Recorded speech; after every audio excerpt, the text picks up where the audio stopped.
Okay, so we're going to go through some of the questions we didn't talk about in class really quickly. So with this question, the first two are fairly straightforward. It says, what is the weight force? And you know that's mg. And you also know that if you separate the components of your reaction force, you get, some components which contribute to the centripetal force, namely this one here, which is r cos theta. Because this is theta here. And then you know that this component here, r sine theta, balances out the weight force, mg, right? So that's all very simple. But there's actually some value in this question other than that. Okay, so when we set these two conditions together, what you're inherently assuming is that this ball is going to undergo circular motion at a given radius and height for the entirety of its motion. So it's going to stay in this kind of, I guess you could think about it as an orbit for the entirety of its motion. And so when you solve for this, for example, you take the first equation, divide by the second, you get tan theta is equal to rg on v squared.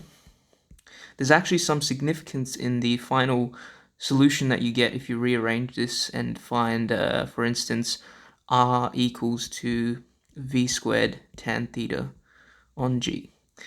The significance is that for a given radii, there is a set speed, v, at which this motion will remain at a single height above the ground, and it will just continue to go and undergo a uniform circular motion. At a given radius, there is a set velocity at which this circular motion will remain at a certain height above the ground.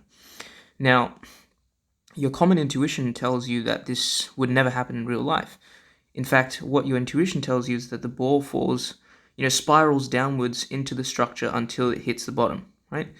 So the question is, what's different from what we experience in our real life and this question here? And the difference is that it's all to do with friction. So we're assuming inherently here that there is no friction, which is why there exists some magical, velocity at which the whole motion can remain stable at a certain height. But the moment friction is involved, which is very much the case in real life, you get some deceleration in the tangential direction of this circular motion, which is likely going to cause your velocity to decrease. Now, you can see from this formula, when your velocity decreases due to the friction involved, your radius will also decrease. And this is consistent with what you would expect in real life, because as your radius decreases, what it's essentially saying is your motion is slowly spiraling downwards towards lower and lower radii. So hopefully that explanation makes sense for that question. Now, for this question here, specifically I wanted to bring it up because it's an important point of distinction between uniform circular motion and non-uniform circular motion. When we talk about uniform circular motion, we are specifically talking about, and this is something I addressed during the class, that it's about a model where the centripetal force stays constant throughout the entire process. So this centripetal force stays constant.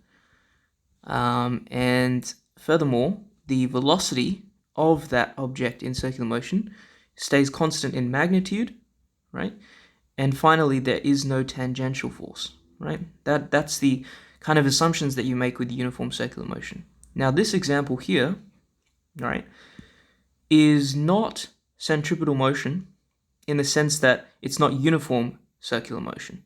So it's still motion in a circle, it's just not uniform circular motion.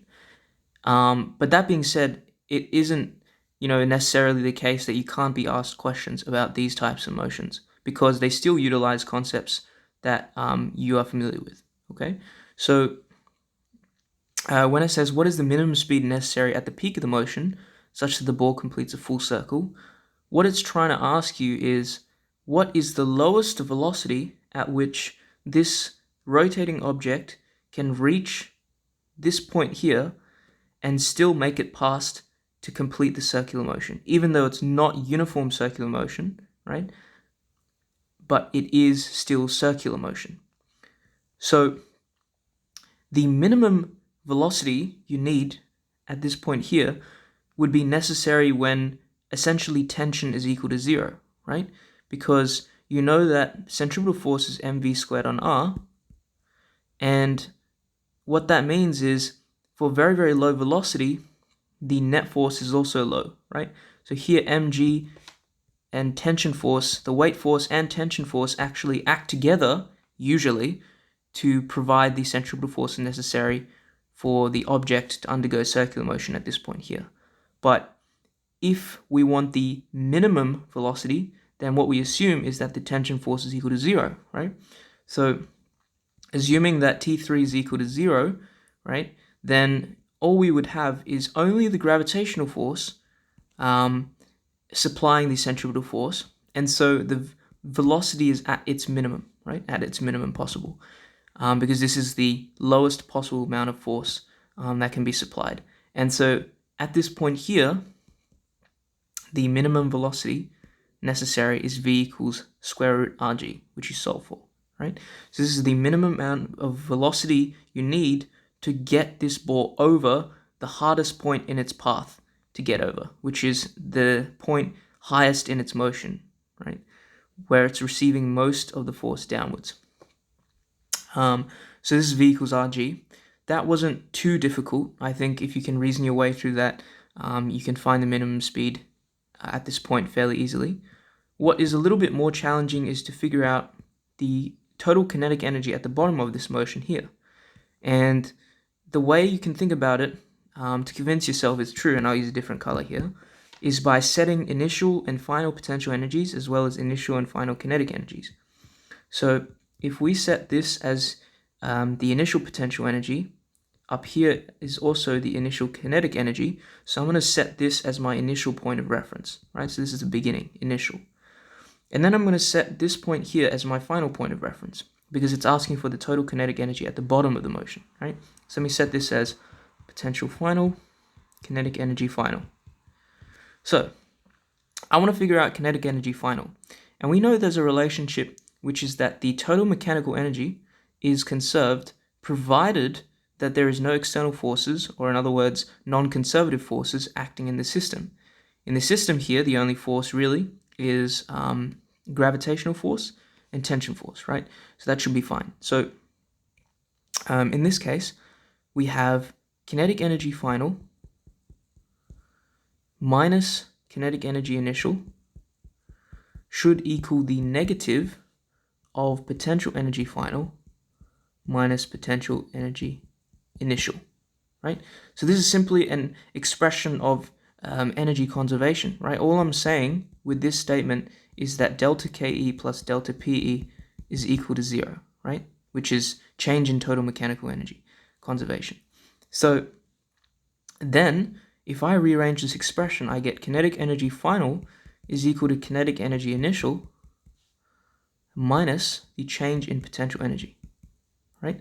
So then that's equal to the kinetic energy initial, which you know because you know the velocity, the minimum velocity at which this object would be at this point here. That's what we're going to assume, right? Which is half m square root rg all squared, right? And then minus the change in potential energy, which would be the difference in gravitational potential energy between the top point and the bottom point, right? So you know that we can set the radius of this circle to be some value r, right? So when you move from a high point to a low point, you're decreasing in potential energy, and the potential energy decrease is equivalent to negative mg times 2r, right? That's a difference in distance of 2r, and it's a decrease in potential energy, so it's a negative, right? So finally, you get a kinetic energy final of half mrg plus 2mrg, right? And then you can solve that. So another way you can think about it is that you initially have some amount of kinetic energy, and then as you go down the whole kind of track of circular motion, you get to the bottom here, where now all of your potential energy has been converted into kinetic energy. And so as a consequence, the sum of the initial kinetic energy plus the potential energy that's been converted to kinetic energy turns into your final kinetic energy. Okay, so that's that question there. And then with 2019 HSC question 35, this one was sort of fairly challenging, I think. And the reason why is because there's no indication that this is actually about circular motion, which is what most people have trouble with. Because in the actual test, you have no indication that this is circular motion. You're just given this question. But, with this PowerPoint slide, obviously you have the benefit of knowing that this is somehow related to circular motion. So the way that I would think about it is by looking at some of these kind of terms, saying that, first of all, and we can highlight some important things, the car was driven at constant speed, right? Its car was driven at constant speed on a horizontal surface, and it causes the string to swing to the right and remain at a constant angle with respect to the vertical. And then it asks us to describe how the apparatus can be used to determine the features of car motion in terms of angle theta. So there's a couple of things that might come to mind straight away. I think for some people, you might be thinking of how when a car is in motion, let's draw a little car here, and it's moving this way, maybe the protractor is attached to the ceiling in this plane, right? And then you're thinking maybe as it drives forward, this kind of ball will swing backwards like this, right? And that's what I initially thought of as well during the HSC. But I quickly realized that that wasn't the case, because if you see there's this very, very important word here, which is saying that it's constant speed. And if it was constant speed, then this ball would have the same velocity as the car itself. And so they would move together as a single unit. And so you wouldn't have this constant swinging of the pendulum to the, or you could say, right or back. You wouldn't have that, because this would only happen when the car is accelerating, but not when both of them are moving at the same velocity or constant speed. And so that leaves only one other option, which is that the car's undergoing some sort of circular motion instead. So if we look at the car from up top now, it's a very poor depiction of a car, but this is kind of what I imagine, and it's undergoing circular motion, then in that case, inside the car, you have some pendulum, and then inside this kind of axis or plane, and if I'm looking at it from kind of this perspective, then my pendulum would be swinging in this direction, and it would stay like this, right, inside the protractor, with some angle theta. Okay, so a couple of ways you can sort of think about how you could relate this angle to the car's own motion. Start thinking about how the ball's motion is equivalent to the car's motion. So a couple of things I can think of is that the acceleration of the ball and the velocity of the ball should be the same as the car. And that's because it says the ball is, what does it say here? It says,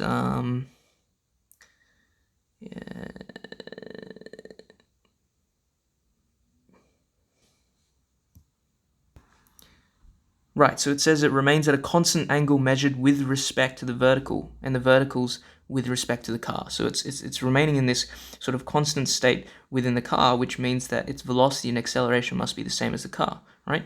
So that's a good point to sort of start with, and then we can start drawing some free body diagrams for the ball itself, right? And we realize that there's some tension force, there's some gravitational force, and so then we have this theta here, and